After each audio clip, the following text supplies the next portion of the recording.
Captain Jake Morrison stepped out of the human transport ship and looked around the massive space station. The place was huge, bigger than most cities back on Earth. Lights flickered everywhere in colors he had never seen before. Aliens walked, slithered, and floated past him in the wide hallways. "First time seeing the council station?" asked Dr. Lisa Hamilton as she joined him at the airlock door. She was the lead diplomat for Earth, and Jake had worked with her many times before. She always stayed calm, even when things got bad. "Yeah," Jake said, watching a group of crystal-like beings walk by. Their bodies caught the light and threw rainbows on the walls. "It's something else." Behind them, the rest of the human team gathered their bags and data pads. Lieutenant Commander Ryan Torres checked his weapon, even though weapons were not allowed in the council chambers. It was just habit. Ensign Katie Brooks carried a large case full of Earth foods and drinks. The humans always brought gifts to these meetings. "Remember, everyone," Dr. Hamilton said as they walked toward the main halls. "We are here to make friends and good deals.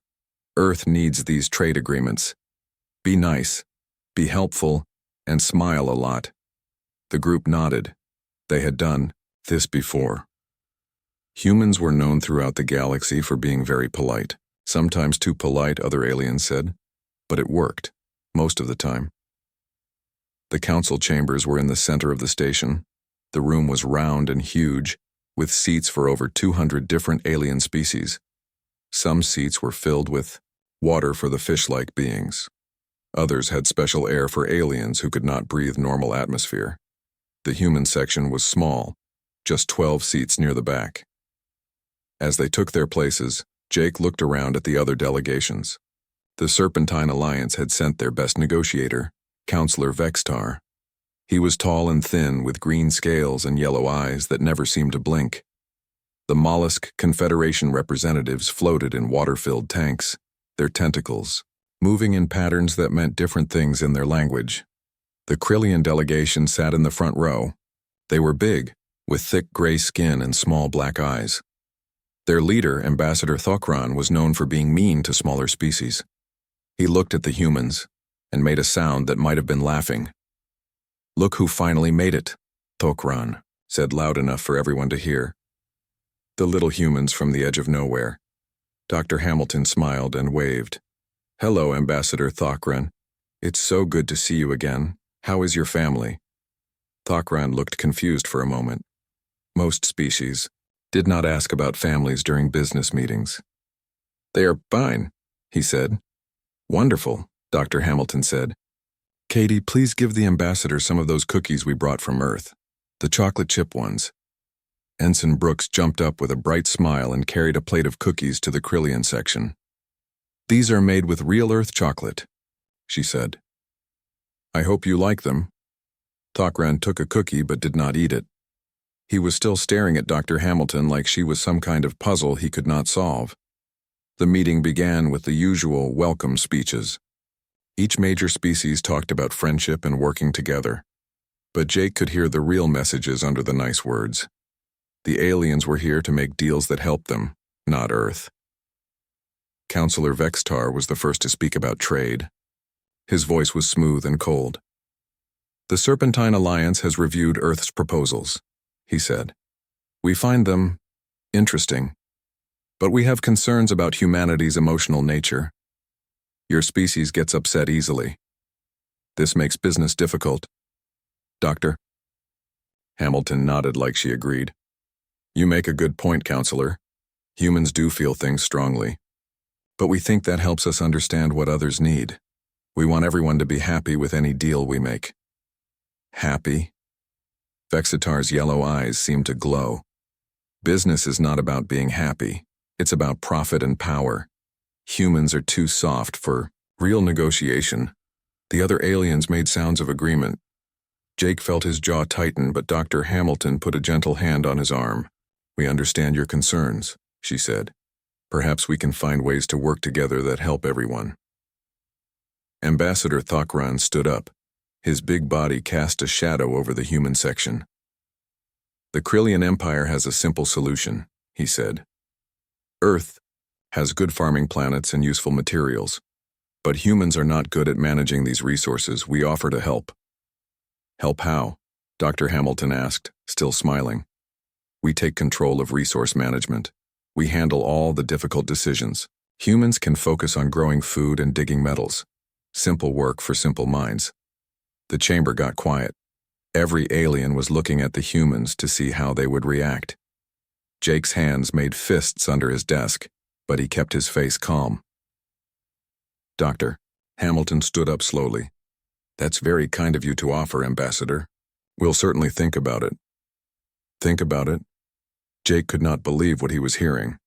The Krillians had just offered to make Earth a slave world, and Dr. Hamilton was being polite about it. But then he saw something in her eyes. Just for a second, they went cold and hard. Then the smile came back, and she was asking if anyone wanted more coffee. Lieutenant Commander Torres was watching his datapad. Ship movements, communication patterns, supply lines. His job was to keep track of military things even during peaceful meetings. He noticed that human ships all over the galaxy were changing their positions, small changes that most people would not see, but Torres saw them. The Mollusk Confederation's speaker made wet, bubbling sounds that the translator turned into words. We also have concerns about human reliability. Your species is new to space travel. Perhaps older, wiser species should guide your expansion. What kind of guidance? Dr. Hamilton asked. The tentacled being's tank glowed with colors. Full oversight of all human colonies. We choose where you can build new settlements. We approve all government decisions. For your own good, of course. Dr. Hamilton nodded thoughtfully. Of course. You just want to help. More aliens began speaking up. Each one had demands that would put Earth under their control. The hive minds wanted human workers in their factories. The Crystal Collective wanted exclusive rights to Earth's mineral wealth. The Gas Giants Alliance wanted humans to give up space travel entirely. With each demand, Dr. Hamilton stayed calm and polite. She asked questions, offered refreshments, and thanked everyone for their input. But Jake noticed small things, the way her fingers tapped on her datapad, the looks she shared with Torres, the way Katie Brooks kept checking her communication device. The politeness was still there, but something else was building underneath it. When the session ended for the day, the human delegation gathered in their small meeting room. Dr. Hamilton's smile finally faded. Well, she said quietly, now we know what they really think of us. Torres looked up from his datapad. Fleet positions are updated. We're ready. Jake looked confused. Ready for what? Dr. Hamilton's smile came back, but this time it was different, colder. Ready to show them what humans are really like when we stop being nice. The second day of talk started early. Dr. Hamilton arrived at the council chambers with the same warm smile she always wore. She carried a tray of fresh Earth pastries and offered them to anyone who wanted to try them. Most aliens ignored her, but a few took the food just to be polite. Jake Morrison watched the other delegations as they took their seats. The aliens looked confident today, like they had already won something. Ambassador Thokran was talking loudly with other species about dividing up human territory. He did not even try to keep his voice down. The asteroid belt around their sun has good metals, Thokran said to a group of insect-like creatures. My ships can strip mine it in 5 years. The humans won't need it anyway once we take over their space travel. Dr. Hamilton heard every word, but she just kept smiling and arranging her papers. Lieutenant Commander Torres sat beside her, typing quietly on his datapad. His fingers moved fast, sending coded messages to human ships throughout the galaxy. The meeting began with the Mollusk Confederation making their formal demands. Their speaker's tank bubbled and glowed as the translator spoke for them. Earth colonies in the Outer Rim systems are too far from proper supervision. The Confederation will place guidance stations on each world. Human governors will report to our administrators for all major decisions. Dr. Hamilton nodded politely. That sounds very organized. How many administrators would you need? 50,000 for each world, plus support staff, plus military protection units. Jake's coffee cup rattled as he set it down too hard. 50,000 alien soldiers on each human world. That was not administration. That was occupation. We'll need to discuss that with our government, Dr. Hamilton said. But thank you for explaining it so clearly. Commander Alex Carter represented the Earth Defense Fleet at these talks. He was a quiet man who usually let the diplomats do the talking. But today he spoke up. Can you tell us more about these military protection units? The mollusk speaker's tentacles waved in patterns that meant excitement. Oh yes, very important for keeping order. Humans are emotional and unpredictable. Our forces will prevent any unfortunate incidents. What kind of incidents? Carter asked. Rebellions, protests, refusal to follow guidance, the usual problems with primitive species. The chamber got quiet. Every alien was watching to see how the humans would react to being called primitive. Dr. Hamilton just smiled wider. We certainly don't want any problems, she said. What else can you tell us about your plans? The hive minds were next. Their speaker was a tall, thin creature with 4 arms and compound eyes that saw in all directions. Human manufacturing is inefficient. Too much concern for worker safety and comfort. Our factories will increase production by removing unnecessary protections. What kind of protections? Asked Lieutenant Sarah Mitchell, Dr. Hamilton's aide. Rest periods, safety equipment, limits on working hours. These things slow down production. Human workers will adapt or be replaced. Sarah's pen snapped in half in her hand, but her voice stayed calm. Replaced with what? More suitable workers from other species, or automated systems.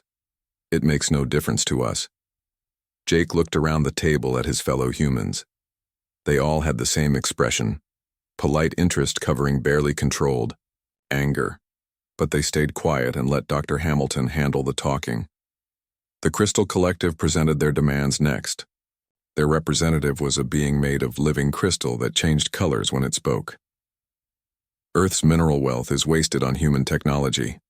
Crystals like ourselves can process raw materials more efficiently. We will take control of all mining operations. All of them? Dr. Hamilton asked. Every mine, every quarry, every extraction site. Humans may continue to work in the mines, but under our direction. Payment will be in food and basic shelter, not currency. Torres looked up from his datapad. That sounds like slavery. The crystal being flashed bright red. It sounds like efficiency. Humans think too much about profit and personal gain. We will free you from such concerns. The aliens were getting bolder with each speech. The Gas Giants Alliance wanted humans to abandon all space colonies and return to Earth. The Serpentine Alliance claimed exclusive rights to all trade routes through human space. The Zephyrians demanded that Earth pay tribute to them for the privilege of existing in their part of the galaxy. With each new demand, Dr. Hamilton stayed perfectly polite. She asked questions, took notes, and thanked everyone for their input. But Jake noticed small changes in the human delegation. People sat straighter, eyes focused more intensely, fingers moved more precisely on datapads. The breaking point came when Ambassador Thokran stood up for his final speech. The Krillian Empire has been patient with human expansion, he said, but patience has limits. We require proof of human commitment to peace. What kind of proof? Dr. Hamilton asked. 3 colony worlds. Earth will evacuate them completely and give them to the Empire. This shows that humans can follow orders and make sacrifices for the greater good. The chamber was silent. Every alien stared at the human delegation, waiting for their response. Dr. Hamilton stood up slowly. 3 entire worlds? Yes. And Krillian observers will be placed in every human government. They will have veto power over all decisions. This ensures that humans do not make emotional choices that threaten galactic stability. Jake felt something cold settle in his stomach. They were not just talking about trade deals anymore. They were talking about the end of human independence. Dr. Hamilton smiled her warmest smile yet. That's quite a comprehensive proposal, Ambassador. We'll need some time to consider all these wonderful suggestions. How much time? Thokran demanded. Oh, just a short break. 30 minutes should be enough. Thokran looked pleased. 30 minutes to surrender your freedom. Very efficient. As the aliens filed out for the break, the human delegation stayed in their seats. Dr. Hamilton waited until the chamber was empty except for humans. Then her smile disappeared completely. "Sarah, send the code phrase to all human ships," she said quietly. "Which code phrase?" Sarah asked. Dr. Hamilton's eyes were cold as winter space. "Courtesy protocol suspended." Torres looked up from his datapad. "All units report ready. We have tactical superiority in every system that matters." Jake stared at his colleagues. "What's happening?" Dr. Hamilton's smile came back, but it was different now. Sharp, dangerous. "What's happening, Captain, is that we're about to show these aliens why humans conquered a death world and then reached for the stars." She stood up and straightened her jacket. "Time to teach the galaxy the difference between human politeness and human weakness." When the break ended, the aliens returned to the council chambers expecting to hear human surrender. They talked and laughed among themselves, already planning how to divide up Earth's resources. Ambassador Thokran sat in his chair like a king, on his throne, waiting for the humans to bow down. The human delegation walked back into the chamber and something was different. Dr. Hamilton still wore her pleasant smile, but it did not reach her eyes anymore. Captain Morrison moved with a smooth, controlled walk that reminded some aliens of hunting cats. Lieutenant Commander Torres carried himself like a soldier going to war. Dr. Hamilton took her place at the speaking podium. The chamber fell quiet as she looked around at all the alien faces staring at her. Her voice was still warm and friendly when she spoke.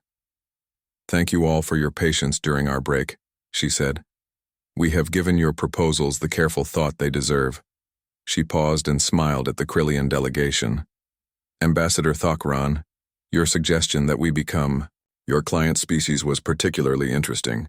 We have decided to respectfully decline." Thokran's small black eyes narrowed. "Decline? You do not have the option to decline. You will accept our terms or face the consequences." Dr. Hamilton's smile never changed. "What consequences would those be, Ambassador?" "Economic blockade, military action, complete isolation from galactic society."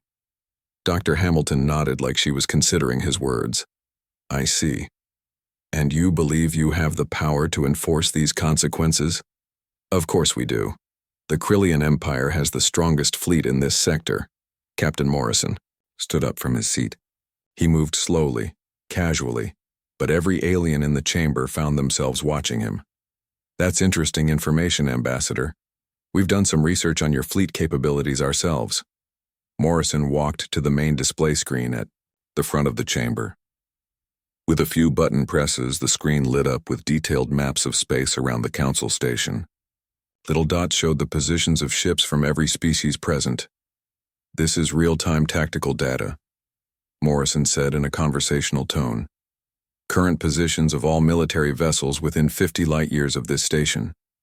The aliens leaned forward to look at the display. What they saw made many of them shift uncomfortably in their seats. Red dots showed Krillian ships. Blue dots showed human vessels. There were a lot more blue dots than anyone expected. "How did you get this information?" demanded Counselor Vextar from the Serpentine Alliance. Lieutenant Commander Torres answered without looking up from his datapad. "We've been monitoring galactic communications for the past 6 months. Your military encryption is not as secure as you think it is." The display updated to show detailed information about each alien fleet. Ship types, weapon systems, crew numbers, fuel levels, maintenance schedules, everything. Dr. Hamilton walked closer to the alien delegations. "You see, we humans have a saying, speak softly and carry a big stick. We have been speaking very softly for a long time."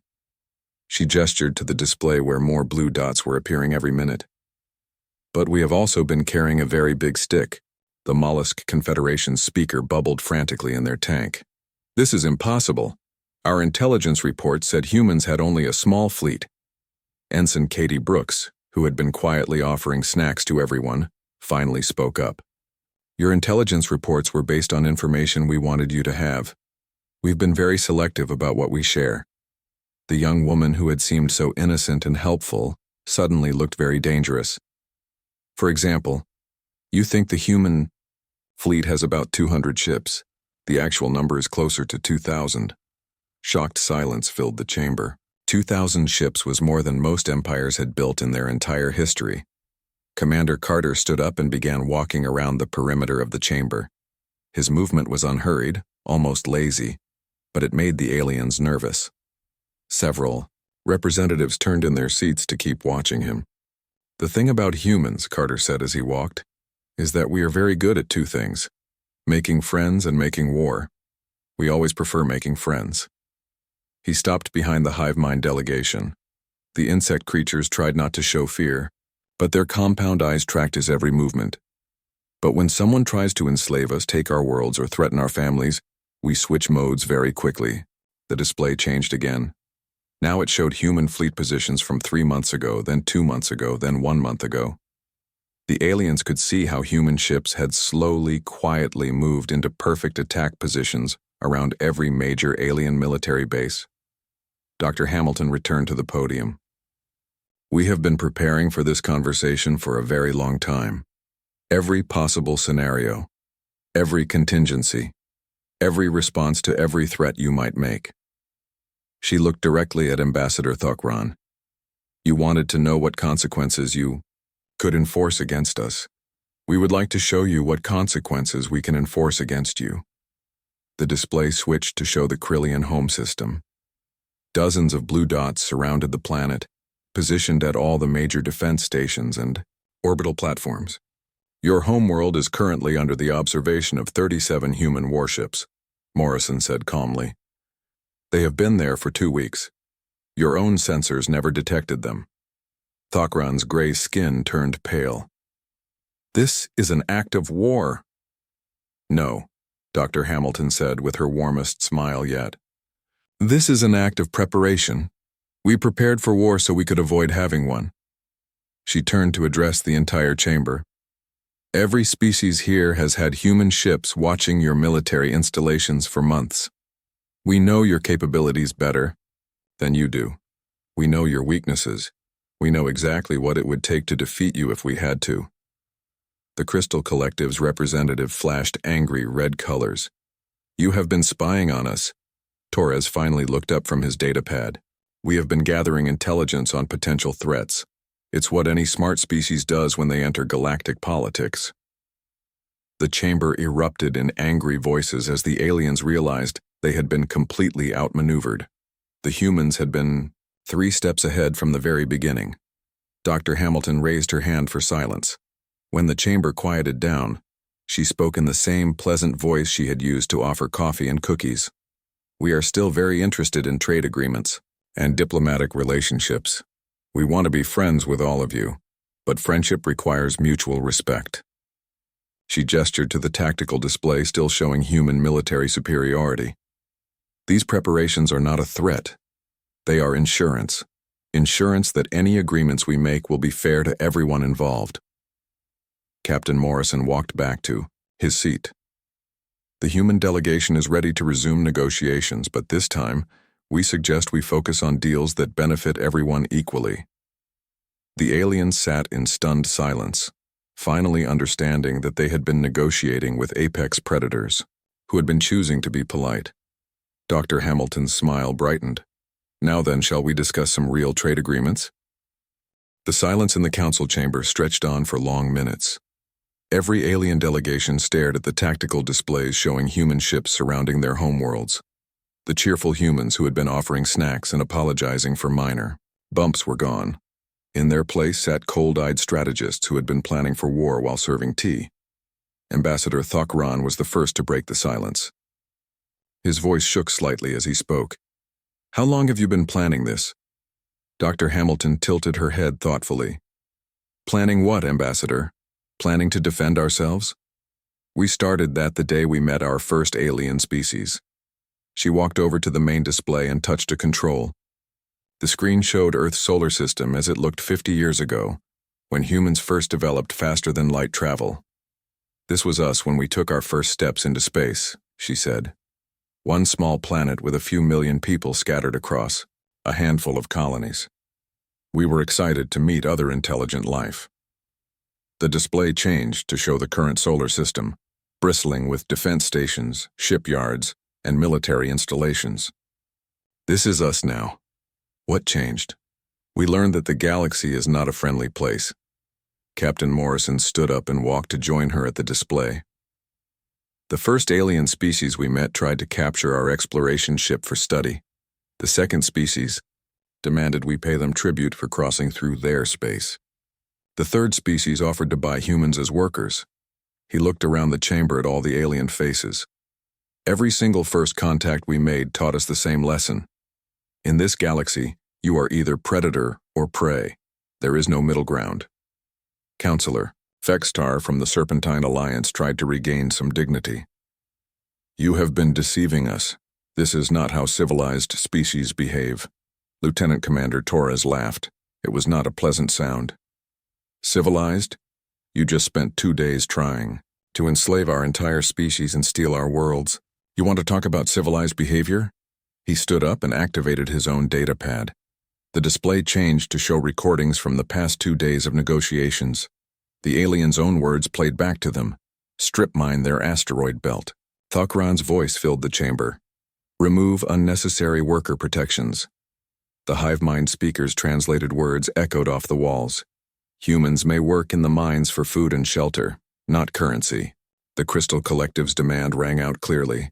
Evacuate 3 worlds completely and give them to the Empire. Thokran's ultimatum played again. Torres turned off the recording. This is what you call civilized negotiation: slavery, theft, and occupation. But we are the ones who are not behaving properly. Dr. Hamilton returned to her position at the podium. Her smile was gone now, replaced by an expression of cold calculation that made several aliens step backward. Let me explain something about human nature, she said. We are a social species. We prefer cooperation to conflict. We will go to great lengths to avoid violence. But we are also survivors. She gestured to the tactical display still showing human military positions. Every species here evolved on worlds where they were the dominant life form. You developed intelligence in safety, surrounded by creatures less capable than yourselves. The display changed to show images of Earth. Massive storms, active volcanoes, predatory animals with teeth and claws, poisonous plants, natural disasters. Humans evolved on a death world. Everything on our planet was trying to kill us. The weather, the animals, the plants, even the bacteria.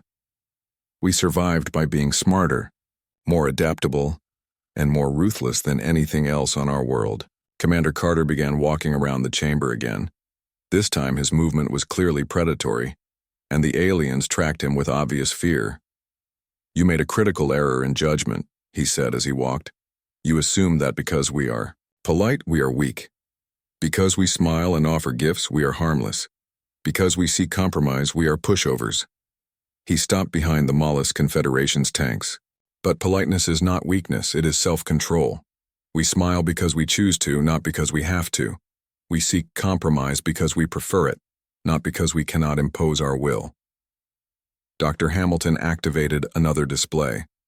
This one showed detailed analysis of every alien military force present, weapon capabilities, tactical doctrines, logistical weaknesses. The humans had studied their potential enemies with scientific precision. Your mistake was thinking that human courtesy was natural law, she said. You believed we would always be nice, always be accommodating, always roll over when threatened. You were wrong. She looked directly at Ambassador Thokran. You wanted to see what humans are really like when we stop being polite. Congratulations. You are seeing it now. Ensign Katie Brooks, who had seemed so young and innocent, stood up from her seat. Every gift we brought, every meal we shared, every friendly conversation we had was part of our intelligence gathering. You told us your military secrets while we served you coffee. The aliens were beginning to understand the full scope of their miscalculation. The humans had not just been preparing for this moment. They had been manipulating it, guiding the negotiations toward exactly this outcome. The hive mind speaker's compound eyes darted nervously around the chamber. What do you want from us? Dr. Hamilton's cold smile returned. What we have always wanted: fair treatment, honest negotiation, mutual respect. She gestured to the tactical displays. These preparations are not for conquest. They are for deterrence. We do not want to rule the galaxy. We just want to make sure no one rules us. Captain Morrison walked back to his seat but remained standing. From now on, negotiations will be conducted between equals. No more client species proposals. No more protection agreements. No more tribute demands, Torres added. Any attempt to enforce economic blockades or military threats against human worlds will be met with immediate retaliation. We have the capability to cripple every major alien infrastructure installation within 72 hours. The chamber fell silent again as the aliens absorbed this information. They had come here expecting to divide up human territory among themselves.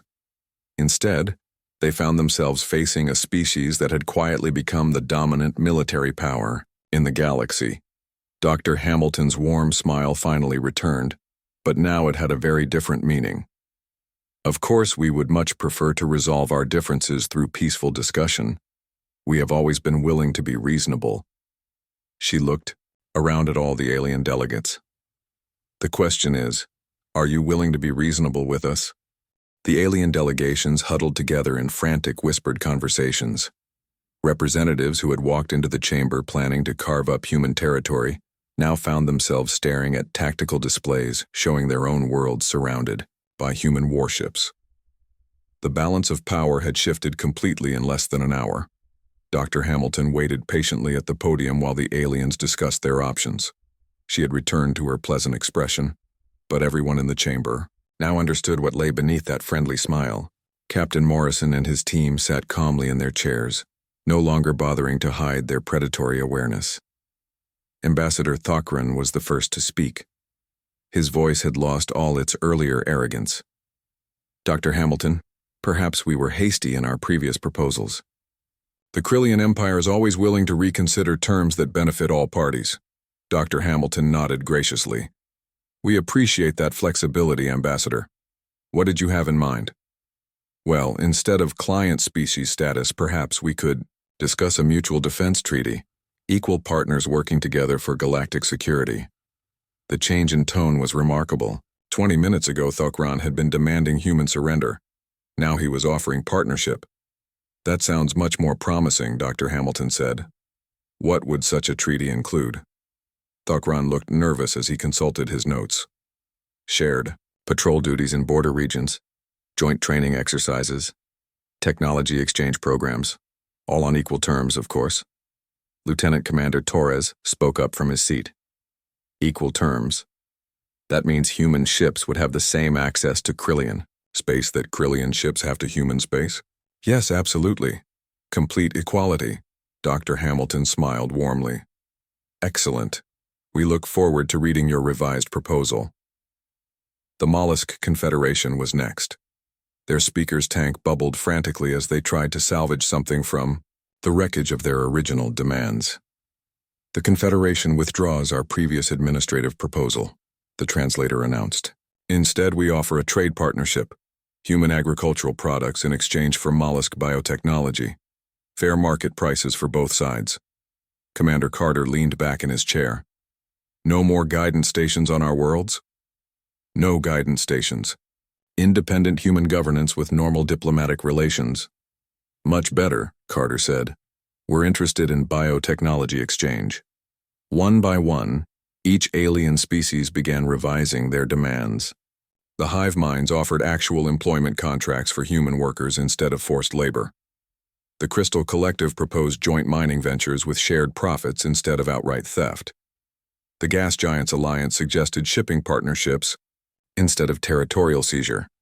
Dr. Hamilton listened to each new proposal with genuine interest. These are exactly the kinds of agreements we hoped to discuss when we came here, she said. Fair deals that help everyone prosper. But not all the aliens were ready to accept the new reality. Counselor Vexitar from the Serpentine Alliance stood up with his yellow eyes blazing with anger. This is blackmail, he hissed. You threaten us with military force and then demand we negotiate as equals. This is not diplomacy. Dr. Hamilton's expression grew cold again. Counselor, you spent 2 days threatening to blockade, invade, and enslave us. Now you complain about being threatened in return? She walked closer to the Serpentine delegation. Let me be very clear about something. These preparations are not blackmail. They are insurance. Insurance that any agreements we make will be honored. Captain Morrison stood up and joined her. The human fleet will remain at current readiness levels until we see how well these new agreements work out. If everyone keeps their word and treats us fairly, we can discuss reducing our military presence. And if they don't? Vextar demanded. Morrison's smile was sharp as a blade. Then they will learn why humans conquered a death world and survived. To reach the stars, the threat hung in the air like a promise. Every alien in the chamber understood that the humans were no longer hiding their true nature. Ensign Katie Brooks stood up with a bright smile and began distributing data pads to each delegation. We've prepared some basic treaty templates to help speed up negotiations, she said cheerfully. Fair trade agreements, mutual defense pacts, cultural exchange programs, all based on equal partnership. The young woman who had been serving cookies was now handing out the terms of galactic realignment. Over the next several hours, the real negotiations began. Without the threat of slavery and conquest hanging over them, the talks moved quickly. The aliens found that humans were excellent negotiating partners when treated with respect. They were fair, creative, and willing to compromise on details while holding firm on principles. The Krillians got their mutual defense treaty, but it included human bases in Krillian space and joint command structures. The mollusks got access to human agricultural products, but they had to provide biotechnology training to human scientists. The Crystal Collective got mining partnerships, but humans retained ownership of their worlds and resources. By the end of the day, preliminary agreements were in place with every major species, not the one-sided deals the aliens had originally planned, but genuine partnerships that benefited everyone involved. Dr. Hamilton stood at the podium one final time as the session concluded. These have been very productive discussions, she said with obvious satisfaction. We look forward to working with all of you as equals and partners. She paused and looked around the chamber. We hope this is the beginning of a new era of cooperation in the galaxy, an era based on mutual respect rather than assumed dominance. Ambassador Thokron raised his hand hesitantly. Dr. Hamilton, may I ask you something? Of course, Ambassador. How long have you been capable of this level of military deployment? Doctor. Hamilton's smile became mysterious. Since the day we met our first alien species and realized we needed to be ready for anything. Humans are very good at long-term planning. As the delegations filed out of the chamber, the aliens spoke in hushed tones about what they had witnessed. The galaxy had learned an important lesson that day. When humans were polite and accommodating, it was because they chose to be. And that choice could be revoked at any time. Captain Morrison watched the aliens leave and turned to Dr. Hamilton. Think they learned their lesson? Oh yes, she said, her warm smile returning. I think galactic politics just became much more civilized. The age of human courtesy had not ended. It had simply been redefined. From now on, politeness would be a choice made from a position of strength, not weakness. And everyone in the galaxy would remember the day they saw that choice being made.